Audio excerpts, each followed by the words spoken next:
नमस्कार, एमपी दिन भर आप देख रहे हैं और आपके साथ मैं हूं पुनीत मिश्रा। चलिए खबरों की करेंगे शुरुआत। तो द्वारका शारदा पीठ के शंकराचार्य स्वामी स्वरूपानंद सरस्वती का 99 साल की उम्र में निधन हो गया। मध्य प्रदेश के नरसिंहपुर में उनका निधन हुआ। जानकारी के मुताबिक उन्होंने अपने आश्रम में दोपहर 3:50 के करीब अंतिम सांस ली।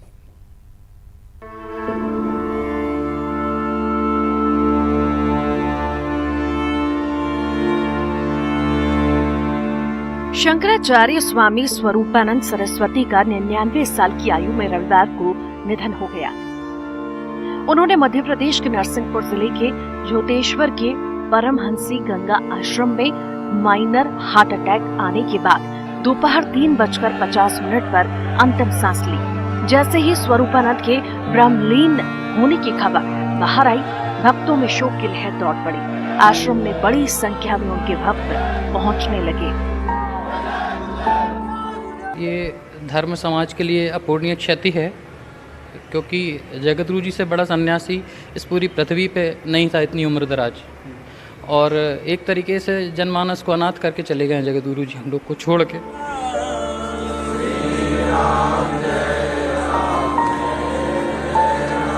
शंकराचार्य के निधन पर पीएम नरेंद्र मोदी, सीएम शिवराज सिंह चौहान ने ट्वीट कर शोक जताया। सीएम शिवराज सिंह चौहान ने शंकराचार्य को सनातन धर्म के शलाका पुरुष और संन्यास परंपरा के सूर्य बताया।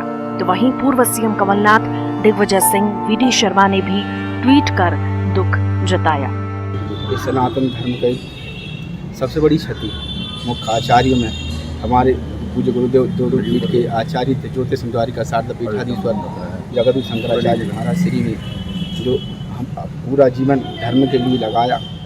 उन्होंने अपना सर्वस्व, ये तो आप भी सबको ज्ञात है कि उनका जीवन एक कांच की तरह है जिसमें आर पार दिखता है। ऐसा उन्होंने अपने जीवन की पारदर्शिता रखते हुए सारा जीवन सनातन धर्म के प्रति लगाया।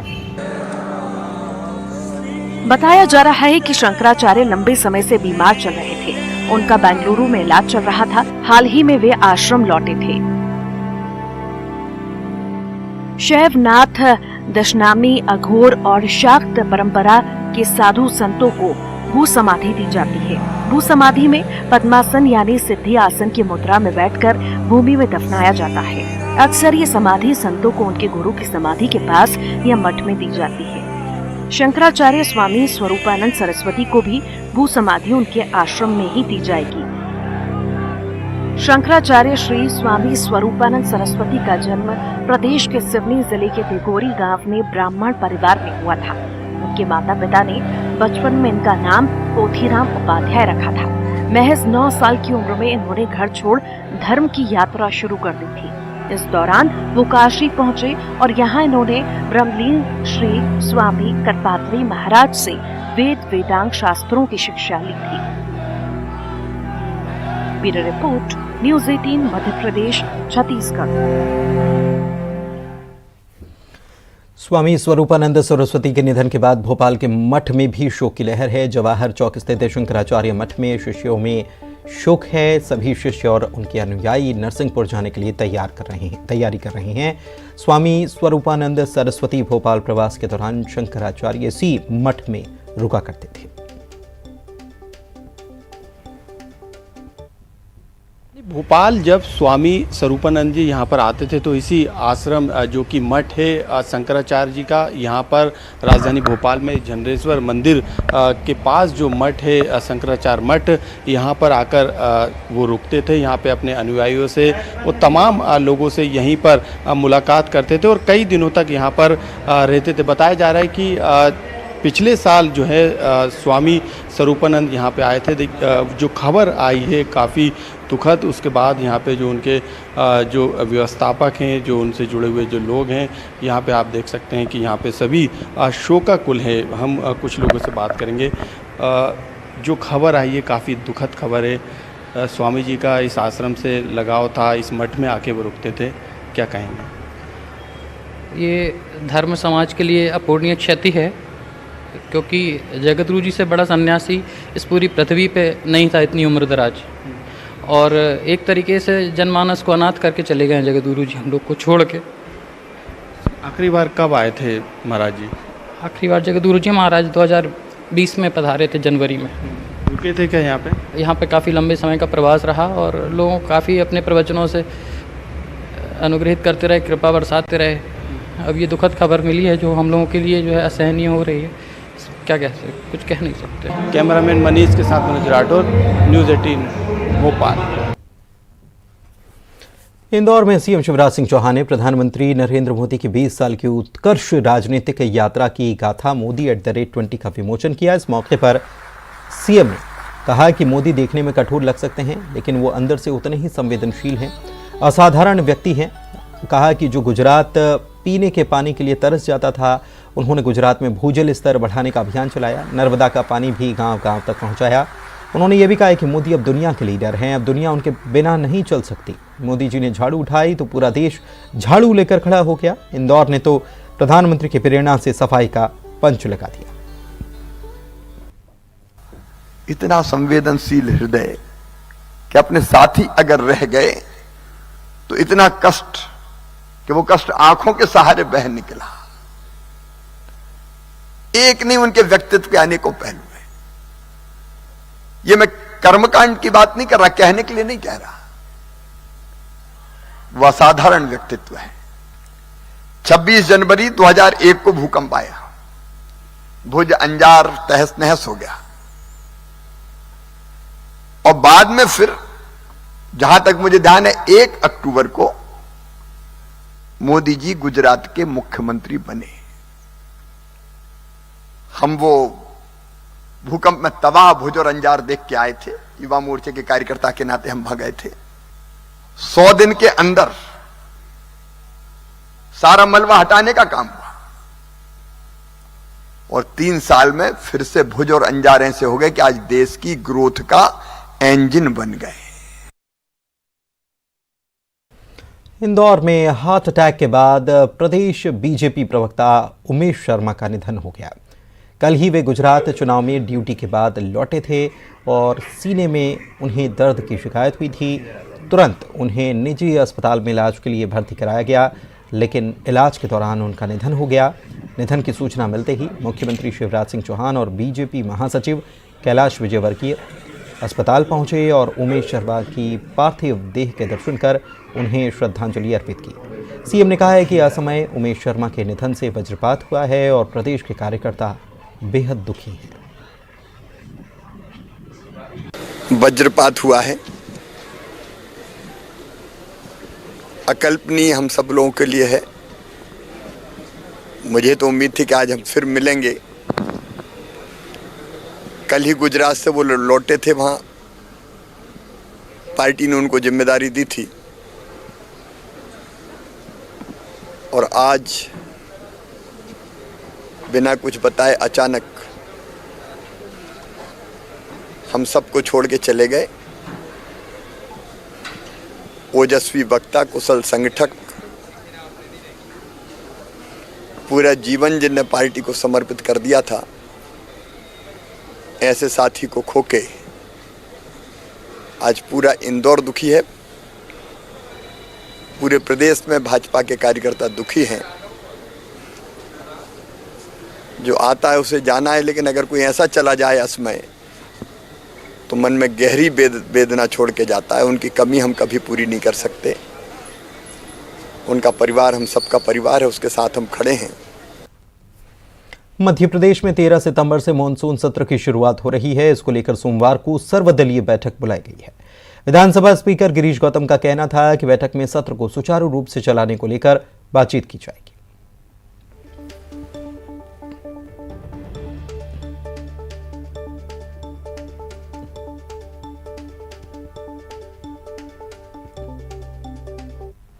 और भोपाल से बड़ी खबर आपको बता रहे हैं। सोमवार को बीजेपी विधायक दल की भी बैठक बुलाई गई है।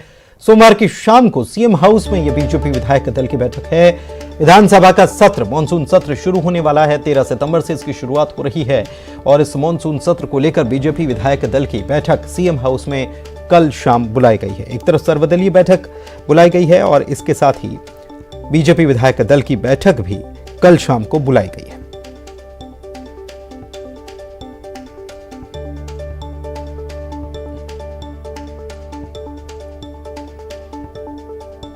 तो भोपाल से बड़ी खबर, विधानसभा सत्र को लेकर रणनीति बनाने का काम भारतीय जनता पार्टी करने वाली है और इसको लेकर एक बैठक बुलाई गई है। बीजेपी विधायक दल की ये बैठक है। सुबह सर्वदलीय बैठक होगी और उसके बाद शाम को सीएम हाउस पर बीजेपी विधायक दल की बैठक ये बुलाई गई है।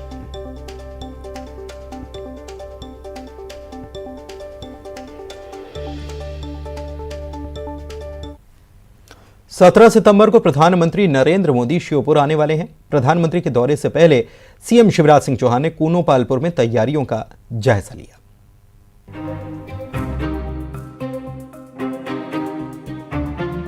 प्रधानमंत्री के दौरे से पहले श्योपुर के कूनो पालपुर सेंचुरी में चल रही तैयारियों का सीएम शिवराज सिंह चौहान ने जायजा लिया। सीएम के अलावा केंद्रीय मंत्री भूपेंद्र यादव, नरेंद्र सिंह तोमर, वीडी शर्मा और विजय शाह भी पार्क में मौजूद रहे। सीएम ने विस्थापित ग्रामीणों के त्याग की चर्चा की, साथ ही चीता मित्रों से बात की। सीएम ने विस्थापित टोलों को राजस्व गांव बनाने के निर्देश दिए, साथ ही पीएम के दौरे को ऐतिहासिक बताया। 20 साल से यहाँ से गांव विस्थापित किए थे और तब से प्रतीक्षा थी, लेकिन अफ्रीका महाद्वीप से भारत एशिया महाद्वीप में जहाँ चीते समाप्त हो गए थे, उनका आना वाइल्ड लाइफ के लिए मैं इस सदी की सबसे बड़ी घटना मानता हूँ। इससे बड़ी घटना कोई हो नहीं सकती। सारी व्यवस्थाएं पूर्ण कर ली गई है, बाड़े बने हैं, क्वारंटाइन की व्यवस्थाएं हैं, सारी व्यवस्थाओं को बारीकी से देखा। भारत सरकार की टीम और मध्य प्रदेश सरकार की टीम ने मिलकर सारी व्यवस्थाएं की और अब इंतजार है 17 सितंबर के, जब प्रधानमंत्री जी आएंगे और चीतों को छोड़ेंगे। वहीं केंद्रीय मंत्री का कहना था कि पीएम के दौरे को लेकर तैयारियां तकरीबन पूरी हो चुकी हैं। सारी तैयारियां पूरी करी हैं और तैयारी पूरी करने के बाद सब तरह के प्रबंधों का जायजा लिया गया है और जो इंटरनेशनल प्रोटोकॉल है उसके पूरे पालन करने की पूरी तस्दीक की गई है। माननीय मुख्यमंत्री जी और माननीय नरेंद्र सिंह जी तोमर ने सारे विषयों का निरीक्षण किया और हम इस बात से बहुत संतुष्ट हैं। बता दें कि 17 सितंबर को प्रधानमंत्री नरेंद्र मोदी का जन्मदिन भी है। इस लिहाज से उनके श्योपुर दौरे को काफी अहम माना जा रहा है।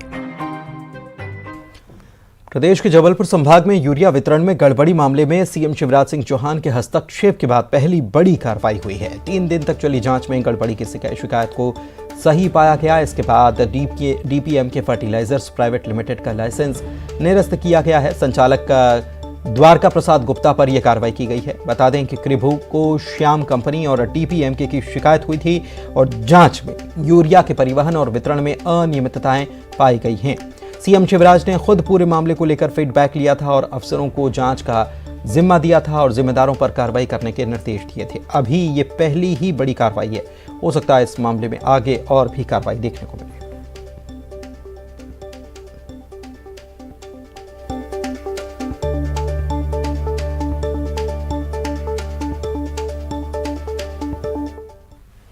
प्रदेश में यूरिया की कालाबाजारी और कमी के मामले पर केंद्रीय कृषि मंत्री नरेंद्र सिंह तोमर कह रहे हैं कि यूरिया और डीएपी की देश में कोई कमी नहीं है। मोदी सरकार ने किसानों को पर्याप्त सब्सिडी देकर पर्याप्त मात्रा में फर्टिलाइजर उपलब्ध कराने की कोशिश की है। जहां भी इसकी कालाबाजारी की कोशिश हो, उसके खिलाफ राज्य सरकारों को कड़ी कार्रवाई करनी ही चाहिए।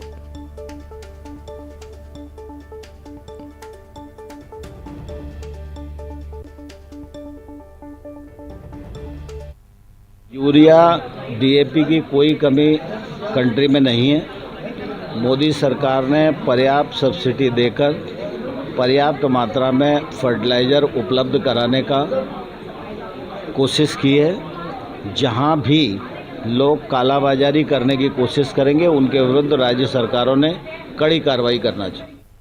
बीजेपी के विधायक रामेश्वर शर्मा के दौरे के दौरान पीडब्ल्यूडी अधिकारियों के न पहुंचने और फिर रामेश्वर शर्मा के नाराजगी जताने के बाद प्रदेश के पीडब्ल्यूडी मंत्री गोपाल भार्गव का बयान आया है।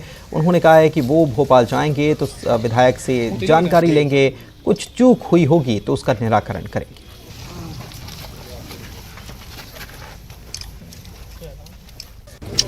परसों से विधानसभा शुरू हो रही है। कल मैं भोपाल जाऊंगा तो हमारे सम्मानीय विधायक हैं, उनसे सारी जानकारी लेंगे। अभी वैसे मोबाइल से हम बात करते हैं और जो कुछ भी चूक हुई होगी उसका निराकरण करेंगे। विधायकों का भी सम्मान रहना चाहिए, हमेशा इसकी भी कोशिश करेंगे कि सम्मान बना रहे। सांसद महेंद्र सिंह सोलंकी ने राहुल गांधी की भारत जोड़ो यात्रा को निशाने पर लिया और कहा कि भारत जोड़ो यात्रा कम, भारत तोड़ो यात्रा ये ज्यादा है। राहुल गांधी की यात्रा में देश विरोधी नारे लगाने वाले कन्हैया कुमार जैसे लोग शामिल हैं और उन्होंने कहा कि राहुल गांधी लग्जरी गाड़ियों के साथ विदेशी कपड़े पहनकर यात्रा निकालकर समय को बर्बाद कर रहे हैं। कमलनाथ खुद यात्रा को शोबाजी बता चुके हैं। मैं उनके स्टैंड के लिए उनको बधाई देता हूं। सांसद सोलंकी युवा मोर्चा के कार्यक्रम में शामिल होने शाजापुर पहुंचे थे।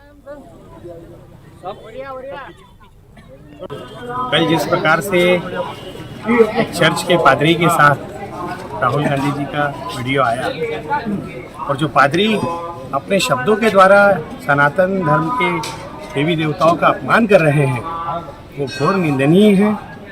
उनकी यात्रा में ऐसे लोग भी घूम रहे हैं जो जेएनयू में भारत तेरे टुकड़े होंगे इंशाअल्लाह के नारे लगाते थे।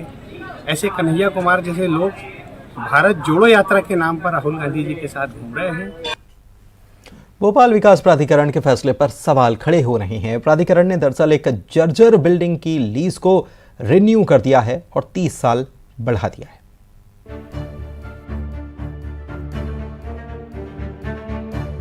कई मकानों के छज्जे गिर गए हैं तो दीवारों पर लगा प्लास्टर झड़ चुका है। बिल्डिंग देखकर अंदाजा लगाया जाता है कि ये पूरी तरह जर्जर है। बावजूद इसके बीडीए ने इसकी लीज को 30 साल के लिए बढ़ा दिया है, जबकि मकान में रहने वाले लोगों का कहना है कि मेंटेनेंस का काम किया जाना जरूरी है।